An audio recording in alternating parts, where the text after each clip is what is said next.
YouTube के सभी श्रोताजनों को मेरी ओर से प्रणाम। सनातन धर्म से जुड़ी हुई प्रत्येक रहस्यात्मक तथ्यों को जानने के लिए इस चैनल को सब्सक्राइब जरूर करें। नमस्कार। तो आइए आज की इस वीडियो में हम लोग व्रत के नियम से जुड़े हुए एक विभिन्न अंग के विषय में जानकारी प्राप्त करते हैं और इस अंग को अपने व्रत में सम्मिलित किए बगैर आप मेरे से लिखकर ले लीजिए, आपका कोई भी व्रत उपवास कभी सफल नहीं हो सकता। और व्रत के नियम को यदि हम जाने तो वैसे तो व्रत के बहुत सारे नियम हैं, उपवास के बहुत सारे नियम हैं। मैं उन सारे नियमों की चर्चा अभी इस वीडियो में नहीं करूंगा।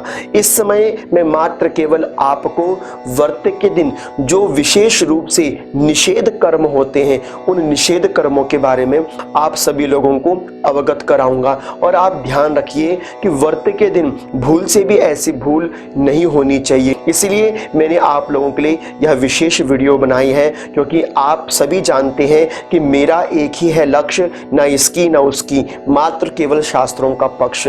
इसलिए शास्त्रों का पक्ष लेकर मैं आप लोगों के सामने उपस्थित हुआ हूं और यह जानकारी जो व्रत से जुड़ी हुई है वो मैं आपको देने के लिए जा रहा हूं। और इस जानकारी को आप संभाल कर रखिए और अपने जीवन में उतार कर रखिए, क्योंकि अगर आपने व्रत के दिन अगर इन नियमों को नहीं माना तो आप दिन भर की जो तपस्या करते हो या 9 दिन के नवरात्रों की तपस्या करते हो या अन्य किसी भी व्रत को करके आप तपस्या करते हो, वह सब कुछ निष्फल और निस्तेज हो जाता है।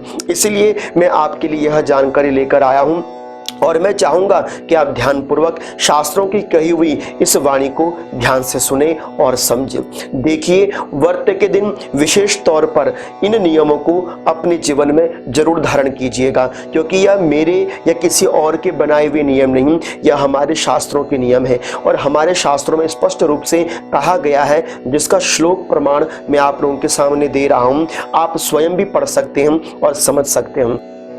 निर्णय सिंधु में कहा गया है कि अश्रु प्रपातो रोषश्च कलहश्च कृतिस्तथा उपवासाद व्रताद्वापि सद्यो भ्रंशति स्त्री। आपने जब इस श्लोक को ध्यानपूर्वक सुना तो इसमें पहला शब्द आया अश्रु प्रपात, अर्थात व्रत के दिन किसी भी कारण से अश्रु प्रपात नहीं होनी चाहिए, अर्थात अश्रुपात नहीं होना चाहिए, आंखों से अश्रुधारा नहीं बहनी चाहिए।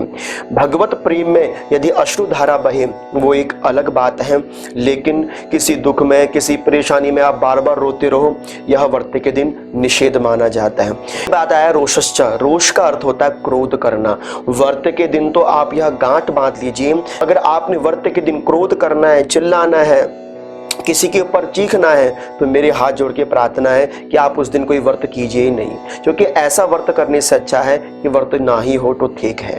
कारण क्योंकि व्रत के दिन कदाचित भी शास्त्र में लिखा है रोष नहीं करना चाहिए, क्रोध नहीं करना चाहिए। और उसके बाद तीसरा है कलहश्च, किसी भी स्त्री को कोई भी जो व्रत ले रही है उनको उस दिन घर के अंदर क्लेश नहीं करना चाहिए। सास की सेवा, ससुर की सेवा, सबकी सेवा नित्य नियम रूप से करे, लेकिन ध्यान रहे घर के अंदर कलह नहीं करना, क्लेश नहीं करना। जिस घर में व्रत वाले दिन भी क्लेश होता है वो व्रत भी खंडित हो जाता है, निष्फल हो जाता है। इसलिए केवल व्रत के दिन ही क्लेश नहीं, नित्य प्रतिदिन दिनचर्या में क्लेश घर के अंदर ना हो, ऐसी सावधानी रखें। और व्रत के दिन तो विशेष ध्यान दें कि क्लेश घर के अंदर नहीं होना चाहिए।